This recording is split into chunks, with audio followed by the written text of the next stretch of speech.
तो दोस्तों कैसे हैं आप सभी। आज हम आपके लिए एक्सप्लेन करने वाले हैं किंग ऑफ न्यूयॉर्क, जो कि 1999 में आई थी। दोस्तों ये फिल्म काफी बढ़िया है, जिसमें आप एक गैंगस्टर की कहानी देखने वाले हैं जो कि 14 साल की जेल काटने के बाद दोबारा से अपने काम पर लौटता है। लेकिन अब इसके सारे अड्डे दूसरे गैंगस्टर ने अपना लिए हैं। क्या वो वापस से अपनी क्राइम की दुनिया का राजा बन पाएगा? चलिए जानते हैं।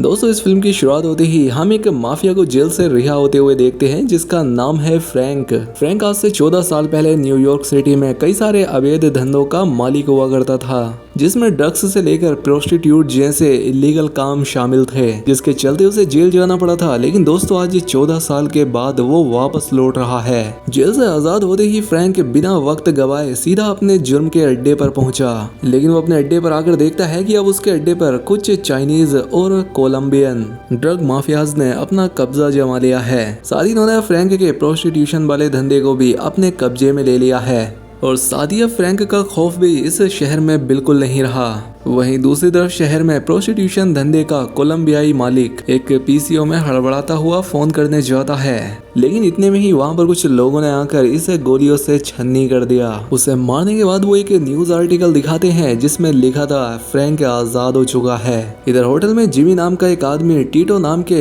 एक ड्रग डीलर से ड्रग की डील फिक्स कर रहा था। लेकिन जिमी यहाँ पर बहुत ज्यादा बोल रहा था और उसकी इतनी बकवास सुनकर ड्रग्स का मालिक टीटो ड्रग्स की कीमत 10 गुना बढ़ा देता है। अब जिमी ये सुनकर तो परेशान हो गया, लेकिन उसके पास दूसरा कोई रास्ता नहीं था, इसलिए उसने डील फिक्स कर दी और पैसों से भरा बैग उसके सामने रखता है। लेकिन बैग के खुलते ही ड्रग डीलर का गुस्सा तो मानो 7वें आसमान पर पहुंच गया, क्योंकि बैग में तो एक भी रुपया नहीं था, बल्कि उसमें खाली ड्रग्स के पैकेट पड़े हुए थे। ये देखकर वो गुस्से से जैसे ही बैग को बंद करता है कि जिमी जल्दी से अपने आदमियों के साथ मिलकर अंधाधुंध फायरिंग शुरू कर देता है, जिससे ड्रग डीलर मारा जाता है। इसके बाद जिमी होटल के दूसरे रूम में पहुंचता है। इसके बाद कैमरा इस आदमी के सामने आता है और हमने देखा कि ये कोई और नहीं बल्कि इस दुनिया का राजा यानी फ्रैंक है। और फ्रैंक के कहने पर ही जिमी ने उस कोलंबियन प्रोस्टिट्यूट के मालिक और साथ ही इस ड्रग डीलर का कत्ल किया है। यानी जिमी कोई और नहीं बल्कि फ्रैंक का ही आदमी है। जिमी उनके मर्डर के साथ साथ उस कोलंबियन प्रोस्टिट्यूट के मालिक की और इस ड्रग डीलर की प्रॉपर्टी के सारे कागजात यानी सारी प्रॉपर्टी के साथ उनके पैसे भी लाया था। अब ये सारी चीजें देखकर फ्रैंक बहुत ज्यादा खुश हो गया और इस जीत पर फ्रैंक और उसके सभी आदमी एक साथ मिलकर इस तरह का वाहियात डांस करते हैं। लेकिन तभी जिमी फ्रैंक को याद दिलाता है कि उसकी डेलिसियो नाम के एक आदमी के साथ मीटिंग भी है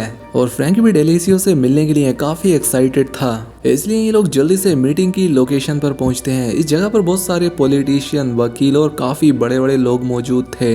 लेकिन फ्रैंक बिना किसी डर के अंदर घुस जाता है और हैरानी की बात ये थी कि यहाँ पर जितने भी बड़े बड़े लोग थे वो सभी फ्रैंक का वेलकम करते हैं। और फ्रैंक डेलिसियो को इस तरह से जताता है जैसे उसे फिर से बिजनेस स्टार्ट करना है। इसलिए वो डेलिसियो से कहता है कि मेरी क्ले के साथ मीटिंग फिक्स करो और खुद जेनिफर के साथ मेट्रो में चला जाता है। इधर डेलिसियो फ्रैंक का मैसेज लेकर क्ले के पास आ गया, लेकिन क्ले कोई भी मीटिंग फिक्स ना करते हुए डेलिसियो को यहाँ से भगा दिया, क्योंकि डेलिसियो ने एक दिन पहले ही उसका मजाक उड़ाया था। इसलिए गुस्से में उसने डेलिसियो को भगा दिया। इधर मेट्रो में फ्रैंक और जेनिफर अपना कार्यक्रम शुरू कर देते हैं। तभी यहाँ पर कुछ छपरी नमूने चोर आ जाते हैं, जो कि वैसे तो फ्रैंक और जेनिफर को ठगने आए थे।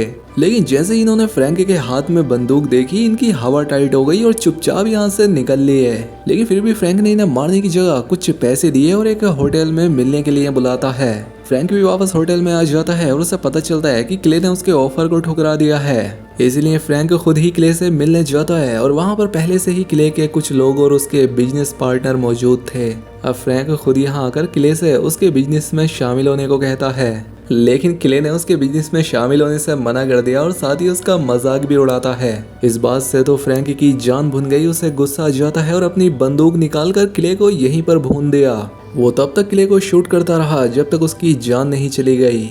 ये देखकर बाकी बिजनेस पार्टनर डर जाते हैं और क्ले की इस तरह की बॉडी देखकर तुरंत ही उसके साथ उसके बिजनेस पार्टनर बन गए। इसके बाद फ्रैंक मेयर से मिलकर हॉस्पिटल की फंडिंग के बारे में पूछता है। दरअसल शहर में एक अस्पताल है जो कि फंडिंग की वजह से काफी टाइम से बंद पड़ा हुआ है, जिस वजह से लोगों को सही इलाज नहीं मिल पा रहा था। लेकिन फ्रैंक ऐसा नहीं चाहता और जब मेयर उससे फंडिंग के लिए मना करता है तो फ्रैंक खुद ही $60 मिलियन इकट्ठा करने में लग जाता है। इसके बाद फ्रैंक शराब की टेबल पर आकर वाइन पीने लगता है। लेकिन तभी यहाँ पर मौजूद तीनों डिटेक्टिव टॉमी, रॉय और डेनिस फ्रैंक को पकड़कर ले जाने लगते हैं। हालांकि फ्रैंक का वकील इन तीनों को रोकने की कोशिश करता है, लेकिन ये उसे इग्नोर करते हुए फ्रैंक को एक सुनसान जगह पर ले आते हैं। ये तीनों फ्रैंक को कार में रखी एक बॉडी दिखाते हैं, लेकिन फ्रैंक इस बारे में कुछ भी नहीं जानता। लेकिन इन तीनों डिटेक्टिव को उस पर शक था कि शहर में जो 3 गैंगस्टर का खून हुआ है उसमें फ्रैंक का ही हाथ है, क्योंकि ये हत्याएं फ्रैंक के रिहा होने के बाद ही हुई हैं। लेकिन फिलहाल इन लोगों के पास कोई सबूत नहीं था, तो ये फ्रैंक को यहीं पर छोड़कर चले जाते हैं। वहीं फ्रैंक के गैंग का एक मेंबर वोंग नाम के एक चाइनीज डीलर को मनाने की कोशिश करता है। वोंग मान भी गया, लेकिन वो सारा पेमेंट कैश में करता है, क्योंकि वो जानता था कि फ्रैंक के पास फिलहाल इतना पैसा नहीं है कि वो मोटा पैसा दे सके। जिसके बाद फ्रैंक का आदमी वोंग से उसके सामने फेस टू फेस मीटिंग की बात कहता है। उधर जिमी होटल में एक बूढ़ी औरत और उसके पोतों की कुछ पैसे देकर हेल्प करता है, लेकिन तभी यहाँ पर पुलिस ने पहुंचकर जिमी को धर लिया, क्योंकि उसने कई सारे कोलंबियन को मारा था। और साथ ही पुलिस जिमी और उसके साथियों को गवाहों के तौर पर भी देख रही थी, जो कि फ्रैंक के खिलाफ होने वाले थे। वहीं फ्रैंक वोंग के साथ हॉस्पिटल में पहुंचता है, जिसे फंडिंग की बहुत जरूरत थी। फ्रैंक वोंग से कहता है कि हमें एक साथ काम करना चाहिए, लेकिन वोंग अभी भी पूरा पेमेंट कैश में मांग रहा था। वहीं फ्रैंक को जिमी की गिरफ्तारी के बारे में भी पता चलता है, तो वो जेनिफर को उसे रिहा करने की जिम्मेदारी देता है। इसलिए जेनिफर उसी शाम जिमी को बाहर निकाल लाती है, और ये देखकर वो तीनों डिटेक्टिव बहुत नाराज होते हैं कि जिमी जेल से आजाद हो गया है। और साथ ही जेनिफर जले पर नमक छिड़कती है। वो उन तीनों डिटेक्टिव को धमकाकर चली जाती है। इसके बाद फ्रैंक अपने आदमियों के साथ चाइना टाउन पहुंचता है, यानी वो जगह जहां चाइनीज ड्रग पेडलर्स ने अपने पैर जमा रखे हैं, जिन्होंने कि फ्रैंक के अड्डों पर कब्जा कर लिया। अब फ्रैंक अपने सभी गैंग के साथ मिलकर इन सबको मार देता है, और साथ ही वोंग को पकड़ लेता है और उसे डरा धमकाकर उसका सारा पैसा लूट लेते हैं। जिसके बाद बेरहमी से उसे मार भी डालते हैं। जिसके बाद फ्रैंक हॉस्पिटल के लिए फंडिंग करता है और हॉस्पिटल पब्लिकली ओपन हो जाता है। अब फ्रैंक और बाकी लोग तो जश्न में खो जाते हैं, लेकिन डिटेक्टिव डेनिस ये देखकर बहुत गुस्से में था। तभी उसका साथी कहता है कि अगर फ्रैंक ऐसे ही काम करता रहा तो वो एक दिन सबका हीरो बन जाएगा, और हम यूं ही नौकरी बचाने में लगे रहेंगे, और कानून के दायरे में रहकर उसे पकड़ना बहुत मुश्किल होगा। लेकिन डेनिस कहता है कि अच्छा, तो फिर अगर हम गैंगस्टर बनकर फ्रैंक पर हमला करें तो, और इससे गैंगस्टर में आपस में झगड़ा हो जाएगा। हालांकि उसके दोनों साथी पहले उसके इस बात के लिए नहीं मानते। उधर फ्रैंक और उसकी पूरी गैंग दारू पार्टी एंजॉय कर रही थी, लेकिन तभी डेलिस उससे मिलने द कार्डल बॉस को लाता है, जो कि लॉस एंजलिस से है। ये आदमी जानता था कि फ्रैंक के पास 200 पाउंड का माल है, और कार्डल उसे खरीदना चाहता था। लेकिन कार्डल कहता है कि मैं आधा पैसा अभी दूंगा और आधा बाद में। लेकिन फ्रैंक पूरा पैसा एक साथ मांगता है, जिस पर ये आदमी कुछ वक्त मांगकर यहाँ से बाहर निकलते हैं। लेकिन तभी फ्रैंक यहाँ पर एक आदमी को मार देता है, जिस पर गैंगस्टर की पूरी फौज फ्रैंक पर हमला कर देती है। लेकिन फ्रैंक इससे पहले ही जिमी को लेकर यहाँ से बाहर निकल जाता है। ये गाड़ी में बैठकर यहाँ से निकलने ही वाला था, लेकिन तभी एक हमलावर इनकी गाड़ी से आकर लटक गया, और तभी तुरंत जिमी इसका मास्क खींच लेता है, और ये पुलिस वाला था। और जिमी उसे धक्का देकर नीचे गिरा देता है, जिससे ये पुलिस वाला मर जाता है। और अब गैंगस्टर की पूरी फौज फ्रैंक की गाड़ियों का पीछा कर रही थी, और तभी उन गैंगस्टर की गाड़ी में दिखाया जाता है, जिसमें कि डेनिस और टोबी यानी वो डिटेक्टिव थे।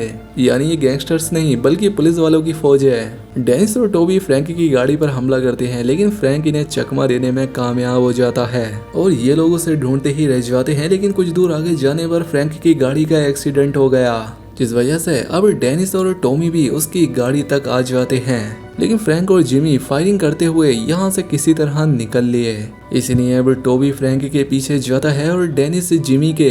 लेकिन तभी जिमी टॉमी पर फायर करता है, और उसे बचाने के लिए डेनिस जिमी को मार देता है।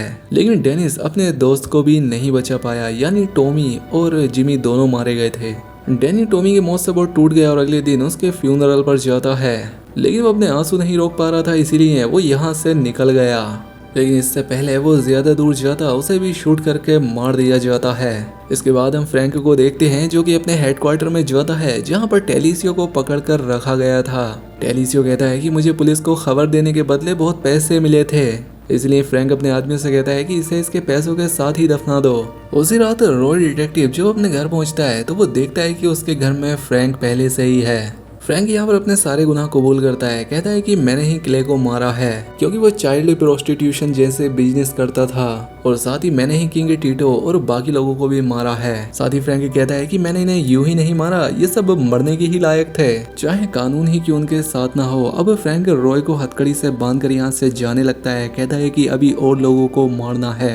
वो मरने के ही लायक हैं। फ्रैंक के जाते ही रॉय खुद को आजाद कर लेता है और उसके पीछे पीछे मेट्रो तक पहुंच जाता है, जहां पर फ्रैंक ने रॉय को भी मार दिया। लेकिन इतनी भागदौड़ और फायरिंग के बीच फ्रैंक भी काफी घायल हो चुका था। वो मेट्रो से बाहर जाता है और एक टैक्सी में बैठ गया। टैक्सी का ड्राइवर जब फ्रैंक के हाथ में बंदूक देखता है तो वो उसे अकेला ही टैक्सी में छोड़कर यहाँ से भाग जाता है और पुलिस चिल्लाने लगता है, जिसके बाद पुलिस भी फ्रैंक को चारों तरफ से घेर लेती है। लेकिन फ्रैंक बहुत ज्यादा घायल था, इसीलिए पुलिस जब उसे सरेंडर करने को कहती है तो वो सरेंडर करता तो है, लेकिन गॉड को वो खुद की जान ले लेता है। और ये फिल्म, ये कहानी दोस्तों यहीं पर खत्म हो जाती है। तो दोस्तों वीडियो कैसी लगी हमें कमेंट करके जरूर बताएं। चैनल पर पहली बार आए तो सब्सक्राइब कर लें। मिलते हैं अगली शानदार वीडियो में।